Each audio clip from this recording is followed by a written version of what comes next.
할렐루야. 하나님 앞에 예배하는 수요일 저녁입니다. 오늘도 하나님 앞에 예배하기 위해 엎드린 여러분들을 축복합니다. 이 예배를 통해서 하나님을 만나는 은혜로운 체험이 여러분들 가운데 있기를 또한 소망합니다. 기도하겠습니다. 아버지 하나님 감사합니다. 오늘 수요일 저녁을 맞이하여 우리 성도들 하나님을 예배하기 위해 예배의 자리에 모였습니다. 아버지 하나님, 오늘도 하나님을 예배하는 백성들 한 사람 한 사람을 기억하여 주시고 그분들을 축복하여 주시옵소서. 하나님의 은혜와 하나님의 긍휼이 오늘 예배드리는 모든 백성들 가운데 임하기를 원합니다. 또한 아버지 하나님의 만져주심과 위로하심이 우리 성도들 가운데 임하기를 소망합니다. 주님, 이 예배 자리에 임재하여 주셔서 우리의 예배를 흠양하여 주시고 우리들에게 말할 수 없는 긍휼로 채워 주옵소서. 오늘도 하나님의 말씀을 듣기를 원합니다. 듣는 길을 도와여 주셔서 오늘 주시는 말씀이 나에게 주시는 말씀으로 받아 하나님께 순종으로 다가갈 수 있도록 인도하여 주시고 우리의 발걸음이 믿음의 발걸음이 되어 아버지 하나님을 더욱더 기쁘게 하는 그런 삶이 될 수 있도록 인도하여 주옵소서. 주님, 이 예배를 통해서 우리의 소망이 이루어지게 하여 주시고 우리의 기도가 상달되는 은혜가 있게 하여 주시옵소서. 이 예배의 시종을 주님께 의탁하오며 예수 그리스도의 이름으로 기도하옵나이다. 아멘. 다 함께 찬송가 10장 찬양 드립니다.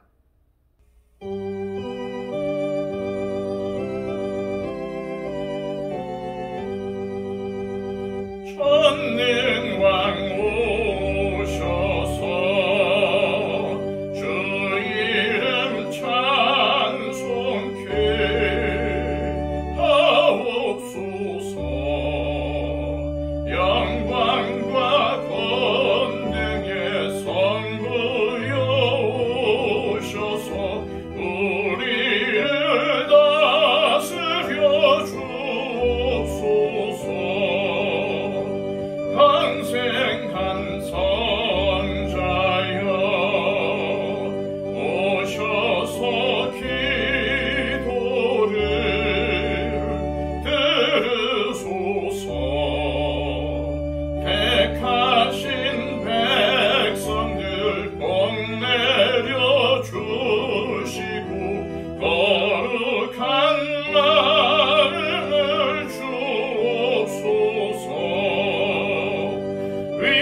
찬송가 하나 더 부르겠습니다.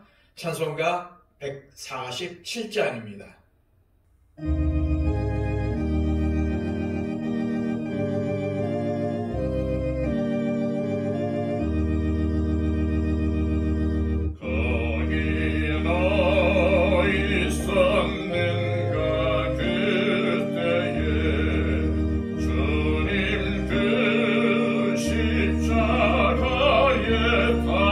달릴 때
주시는 하나님의 말씀은 신약성경 마가복음 15장 33절에서 47절까지의 말씀입니다. 신약성경 84쪽입니다. 제6시가 되매 온 땅에 어두움이 임하여 제9시까지 계속하더니 제9시에 예수께서 크게 소리 지르시되 엘리 엘리 라마 사박다니 하시니 이를 번역하면 나의 하나님 어찌하여 나를 버리셨나이까 하는 뜻이라. 곁에 섰던 자 중 어떤 이들이 듣고 이르되 보라 엘리야를 부른다 하고 한 사람이 달려가서 해면에 신 포도주를 적시어 갈대에 깨어 마시게 하고 이르되 가만두라 엘리야가 와서 그를 내려주나 보자 하더라. 예수께서 큰 소리를 지르시고 숨지시니라. 이에 성소 휘장이 위로부터 아래까지 찢어져 둘이 되니라. 예수를 향하여 섰던 백부장이 그렇게 숨지심을 보고 이르되 이 사람은 진실로 하나님의 아들이었도다 하더라. 멀리서 바라보는 여자들도 있었는데 그 중에 막달라 마리아와 또 작은 야고보와 요새의 어머니 마리아와 또 살로메가 있었으니 이들은 예수께서 갈릴리에 계실 때에 따르며 섬기던 자들이요 또 이외에 예수와 함께 예루살렘에 올라온 여자들도 많이 있었더라. 이날은 준비일 곧 안식일 전날이므로 저물었을 때에 아리마대 사람 요셉이 와서 장돌이 빌라도에게 들어가 예수의 시체를 달라 하니 이 사람은 존경받는 공회원이요 하나님의 나라를 기다리는 자라. 빌라도는 예수께서 벌써 죽었을까 하고 이상히 여겨 백부장을 불러 죽은 지 오래냐 묻고 백부장에게 알아본 후에 요셉에게 시체를 내주는지라. 요셉이 세마포를 사서 예수를 내려다가 그것으로 싸서 바위 속에 판 무덤에 넣어두고 돌을 굴려 무덤 문에 놓음에 막달라 마리아와 요새의 어머니 마리아가 예수 둔 곳을 보더라. 아멘. 2차 대전 당시 오스트리아에 빅터 프랭클이라는 분이 살고 있었습니다. 그는 유대인 정신과 의사로 히틀러가 유대인 600만 명을 살해하던 시기에 나치에게 끌려가서 3년간 혹독한 옥고를 치루었습니다. 그는 감옥에서 그야말로 인간으로서는 도저히 견디기 어려운 온갖 고초를 당했습니다. 부모님과 아내가 먼저 나치에 의하여 죽임을 당하고 자녀들도 그들의 손에 의해서 죽임을 당했습니다. 나치의 그 악마 같은 손길 아래서 매일매일 죽음의 그림자가 그를 덮쳐왔습니다. 어느 한순간도 살아있다고 할 만큼 평안한 날이 없었습니다. 그런데 놀라운 것은 그런 최악의 상황 속에서도 그는 언제나 평안을 유지하였다는 사실입니다. 심지어는 죽음의 위협 속에서도 분노하거나 원망하거나 절망하지 않고 평안함을 유지했다고 합니다. 어떻게 그럴 수가 있었을까요? 그는 그 이유를 이렇게 말하고 있습니다. 너희들이 내 부모를 빼앗아가고 내 아내도 빼앗아가고 내 자녀들까지 빼앗아갔다. 그러나 너희가 나에게서 절대로 빼앗아갈 수 없는 것이 한 가지가 있다. 그것은 이러한 상황에서 내가 어떻게 반응할 것인가를 선택할 수 있는 자유다. 나는 어떤 상황 속에서도 절망과 원망과 분노보다는 희망을 선택할 것이다. 우리는 지난 시간 예수님의 재판을 둘러싸고 최악의 선택을 했던 빌라도를 살펴보았습니다. 오늘 본문에도 보면 생명이신 예수님을 눈앞에 두고도 최악의 선택을 한 사람들도 있고 최선의 선택을 한 사람도 있습니다.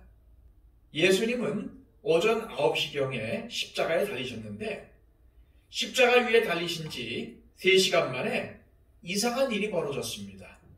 33절 말씀입니다. 제6시가 되매 온 땅에 어둠이 임하여 제9시까지 계속하더니. 제6시는 지금의 정오를 말합니다. 생각해 보십시오. 낮 12시는 가장 환하고 밝아야 하는 시간이 아닙니까? 그런데 12시부터 예수님이 돌아가신 오후 3시까지 이 3시간 동안 온 땅에 어둠이 임했다는 겁니다. 그럼 왜 예수님이 돌아가실 때 온 땅이 어두워진 것일까요? 어떤 사람들은 이것이 일식 현상일 수 있다고 말하는데 날짜를 보면은 절대로 그럴 수가 없습니다. 왜냐하면 예수님이 돌아가신 날은 6월절이 시작하기 전날인 금요일, 바로 우리가 말하는 성금요일입니다. 음력으로는 아비벌 15일인데 이날은 보름달이 뜨기 때문에 결코 일식이 일어날 수가 없습니다. 일식이라는 현상은 태양, 달, 지구의 순서가 되어야 하는데 음력 15일에는 태양, 지구, 달의 순서가 되기 때문입니다. 그러므로 이것은 구약의 예언이 성취되었다는 것으로 보아야 합니다. 주 여호와의 말씀이니라. 그날에 내가 해를 대낮에 지게 하여 백주의 땅을 캄캄하게 하며. 아모스 선지자는 여호와의 날인 심판의 날에는 대낮에 어둠이 있을 것이라고 예언을 했습니다. 요엘 2장 2절이나 스바냐 1장 15절에도 그날은 무서운 날이며 분노와 환난과 고통과 황폐와 패망의 날이며 캄캄하고 어두운 날이라고 예언이 되어 있습니다. 결국 온 땅에 어둠이 임한 것은 예수님의 죽음이 세상에 대한 하나님의 심판이라는 것을 보여주는 것입니다. 즉, 신기한 자연현상이 아니라 하나님의 심판의 의미로 내리신 어둠이라는 것입니다. 34절 말씀입니다. 제9시에 예수께서 크게 소리 지르시되 엘리 엘리 라마 사박다니 하시니, 이를 번역하면 나의 하나님 나의 하나님 어찌하여 나를 버리셨나이까 하는 뜻이라. 제9시에 예수님은 십자가 위에서 절규하며 외치십니다. 나의 하나님 나의 하나님 어찌하여 나를 버리셨나이까. 사실 이러한 내용의 절규는 구원으로부터 멀어져 멸망당하는 죄인이나 부르짖는 통곡과 탄식인데, 이 절규를 토하신 분이 다름 아닌 예수님이시라는 사실입니다. 구원자이신 예수님께서 이렇게 울부짖으신 것이죠.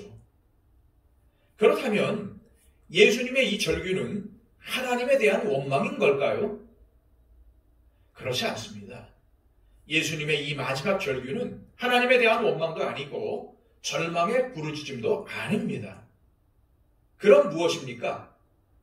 이 절규는 오히려 우리를 향하여 왜 하나님 아버지께서 아들을 십자가 위에서 죽게 하셨는지 그 이유를 생각해 보라는 질문이며 도전입니다. 하나님의 아들이신 예수께서 하나님께 버림받았다고 할 정도로 그만큼 인간의 죄악에 대한 하나님의 심판은 크고 두려운 것이라는 의미입니다. 예수님은 십자가 위에서 하나님께 버림받는 경험을 하고 계십니다. 모든 백성을 구원하시기 위해서 오신 분이 왜 이렇게 절규하며 외쳐야 합니까? 그런데 성경은 바로 이것이 주님이 우리를 구원하시는 방법이라고 말씀합니다. 우리를 그 모든 죄와 죽음으로부터 구원하시기 위해 오신 예수님께서 우리를 구원하시는 방법은 이처럼 철저히 버림을 받는 것이었습니다. 이것이 인간의 지혜로는 쉽게 이해가 되지 않습니다. 바로 그러한 점 때문에 많은 사람들이 십자가에서 걸려 넘어집니다.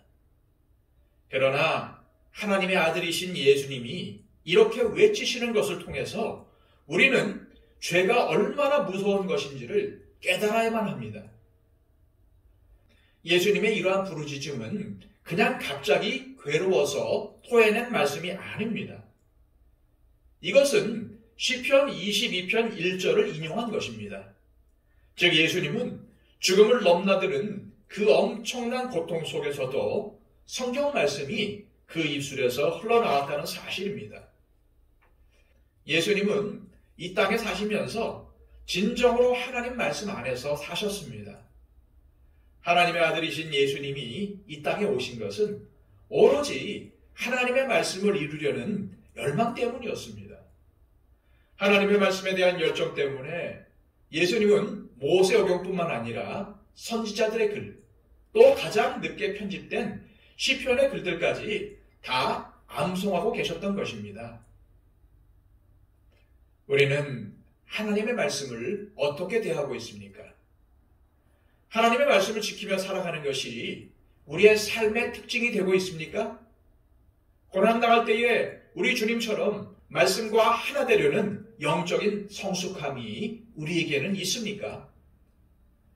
우리의 삶이 말씀 위에 바로 서면 어떠한 고난과 어떠한 어려움이 와도 말씀을 의지하여 이겨낼 수가 있게 됩니다. 말씀 위에 바로 서면 잘못된 가르침을 구분할 수 있게 됩니다. 말씀 위에 바로 서면 신실한 삶을 살 수 있게 됩니다. 특히 어려움을 당할 때에 주님의 말씀이 우리의 능력이 됩니다. 그래서 모든 환난과 고난을 이겨낼 수가 있는 것입니다. 예수님이 십자가 위에서 이처럼 절규하시는 순간에 그 곁에 있던 사람들 중 몇은 그것을 듣고 전혀 엉뚱하게 해석을 합니다. 35절, 36절입니다. 곁에 섰던 자 중 어떤 이들이 듣고 이르되 보라 엘리야를 부른다 하고 한 사람이 달려가서 해면에 신 포도주를 적시어 갈대에 꿰어 마시게 하고 이르되 가만두라 엘리야가 와서 그를 내려주나 보자 하더라. 그들은 예수님이 엘리야를 부른다고 오해를 했습니다. 그래서 한 사람이 달려가 예수님이 정신을 차리도록 신포도주를 해면, 즉 스펀지에 적셔와서 마시도록 합니다. 왜 그렇게 한 것일까요? 절대로 예수님이 불쌍해서 그런 것이 아닙니다. 그들은 엘리야가 정말로 와서 구원하는가를 보고 싶어서 그렇게 한 것이죠. 얼마나 악하고 무정한 모습입니까? 이들에게는 전혀 자비가 없습니다. 죽음의 고통에서 절규하는 사람이 바로 곁에 있는데 그저 자신들의 재미와 만족을 위해서 그 사람을 계속해서 깨어있게 만들려고 하는 것입니다. 그들이 처음부터 이렇게 무정하고 잔인한 사람들이었겠습니까? 자기가 자신의 삶의 주인이 되어서 자기 마음대로 살다가 보니까 이렇게 된 겁니다. 우리 역시도 자기 마음대로 살다가는 이렇게 되는 수가 있으므로 진짜 조심해야 합니다. 우리가 왜 예수님을 나의 주님으로 모시고 살아야 될까요? 안 그러면 이렇게 무자비하고 무정한 사람이 되기 때문입니다. 예수님이 우리의 주인이 되실 때 비로소 우리는 자비와 긍휼과 사랑의 사람이 될 수가 있습니다. 그런데 예수님이 돌아가실 때에 성소의 휘장이 둘러 찢어집니다. 자, 37절, 38절 말씀입니다. 예수께서 큰 소리를 지르시고 숨지시니라. 이에 성소의 휘장이 위로부터 아래까지 찢어져 둘이 되니라. 이 휘장은 성소와 지성소를 나누고 있었습니다. 대제사장조차 1년에 딱 한 번만 들어가는 곳이 지성소인데 그 사이에 있던 휘장이 찢어진 것입니다. 이것은 보통 사건이 아닙니다. 이것은 예수님의 죽으심으로 인하여 모든 사람이 하나님께 직접 나아갈 수 있는 길이 열린 것을 의미합니다. 주후 1세기 활동했던 유대인 역사가 요세푸스에 의하면 이 휘장에는 하늘이 그려져 있었다고 합니다. 그렇다면 성소 휘장이 찢어졌다는 것은 휘장에 그려진 하늘이 찢어졌다는 말이 됩니다. 그런데 예수님께서 공생애를 시작하시기 전에 세례 요한에게 세례를 받으실 때에 어떤 일이 벌어졌습니까? 마가복음 1장 10절로 11절까지의 말씀입니다. 곧 물에서 올라오실새 하늘이 갈라짐과 성령이 비둘기같이 자기에게 내려오심을 보시더니 하늘로부터 소리가 나기를 너는 내 사랑하는 아들이라 내가 너를 기뻐하노라 하시니라. 마가복음에 나타난 예수님의 삶은 하늘이 갈라진 것으로부터 시작하여서 하늘이 갈라진 것으로 끝이 납니다. 하늘이 갈라져 예수님에게 성령이 내려오심으로 하나님의 구원이 시작되었고, 성소 휘장의 하늘이 갈라짐으로 타락한 성전이 끝나고 예수님의 찢겨진 몸이 우리를 구원하는 길이 되었습니다. 갈라진 하늘과 찢어진 휘장, 그것은 하나님의 구원을 이루신 예수님의 삶이었습니다. 우리가 직접 하나님께 나아갈 수 있는 길을 열어주신 것이죠. 베드로전서 2장에는 우리가 모두 왕같은 제사장이라고 합니다. 그렇습니다. 우리 각자는 모두 왕같은 제사장들입니다. 그래서 우리 각자는 하나님께 직접 나아갈 수가 있습니다. 성전의 휘장이 찢어지기 전에는 대제사장만이 1년에 딱 한 번 하나님이 임재해 계신 장소인 지성소에 나갈 수 있었는데, 지금은 우리 각자가 마음껏 하나님께 얼마든지 언제든지 나아갈 수 있게 되었습니다. 그러니 이것이 얼마나 놀라운 축복이며 특권입니까? 우리는 이 특권을 받았다는 사실을 잊지 말아야 하며 수시로 하나님께 나아감으로 이 특권을 누려야 합니다. 예수님의 십자가 주변에는 예수님이 죽어가는 모습을 구경하며 자신의 만족을 채우려는 자들이 있었던 반면, 예수님의 위대한 죽음을 증거하는 사람들도 있었습니다. 먼저 백부장이 있습니다. 그는 로마 사람이기에 하나님을 믿는 자가 아니었을 것입니다. 그런데 예수님께서 돌아가시는 것을 보면서 그가 뭐라고 고백을 하고 있습니까? 39절입니다. 예수를 향하여 섰던 백부장이 그렇게 숨지심을 보고 이르되 이 사람은 진실로 하나님의 아들이었도다 하더라. 로마 백부장이 예수님을 하나님의 아들로 고백한 것은 매우 놀라운 일입니다. 왜냐하면 당시 로마 제국에서는 로마 황제가 신의 아들로 신격화되고 있었기 때문입니다. 그런데 그 로마의 군인인 백부장이 로마 황제가 아니라 힘없이 십자가에 달려 죽은 예수가 하나님의 아들이라고 고백하는 것입니다. 그는 다름 아닌 그렇게 숨지심을 보고 예수님을 하나님의 아들로 고백했습니다. 그러면 그렇게 숨지셨다는 것이 무슨 뜻일까요? 이것은 예수님의 십자가 죽음 전체를 말하는 것입니다. 백부장은 예수님의 십자가 죽음을 처음부터 끝까지 지켜본 사람입니다. 그가 지금까지 얼마나 많은 사람들을 십자가에 매달아 처형시켰으며 얼마나 많은 사람들의 죽음을 지켜보았겠습니까? 그런데 이 백부장이 예수님의 죽음의 과정을 지켜보면서 다른 사람들과는 너무나도 다르다는 것을 깨달았습니다. 그래서 예수님이 하나님의 아들이라고 고백할 수밖에 없었던 것이죠. 그뿐 아니라 이 백부장은 마가복음 전체에서 예수님을 하나님의 아들로 고백한 유일한 사람입니다. 지금까지 우리가 마가복음을 살펴보았지만은 베드로를 포함한 12제자나 그 어떠한 사람도 예수님을 하나님의 아들로는 고백하지 않았습니다. 오직 이 로마의 백부장만이 예수님을 하나님의 아들로 고백했던 것입니다. 그가 이렇게 고백할 수 있었던 것은 그가 십자가의 현장에 있었고 모든 과정을 다 지켜보았기 때문입니다. 그는 십자가에 달리신 예수님을 향하여 마주보고 서 있었기 때문입니다. 이처럼 오직 십자가에 달리신 예수님을 만난 사람만이 그분을 하나님의 아들로 고백할 수가 있는 것입니다. 바로 이 점을 마가는 오늘 말씀을 통해서 전하려고 했던 것이죠. 다음으로 갈릴리에서부터 예수님을 따라온 여인들이 있습니다. 40절, 41절입니다. 멀리서 바라보는 여자들도 있었는데 그 중에 막달라 마리아와 또 작은 야고보와 요새의 어머니 마리아와 또 살로메가 있었으니 이들은 예수께서 갈릴리에 계실 때에 따르며 섬기던 자들이요 또 이 외에 예수와 함께 예루살렘에 올라온 여자들도 많이 있었더라. 이처럼 예수님의 십자가에서의 죽음을 끝까지 목격한 사람들 대부분이 여인들이라는 점이 우리에게 주는 교훈이 있습니다. 그것은 여자들이 남자들보다 신앙이 더 좋다는 뜻이 아닙니다.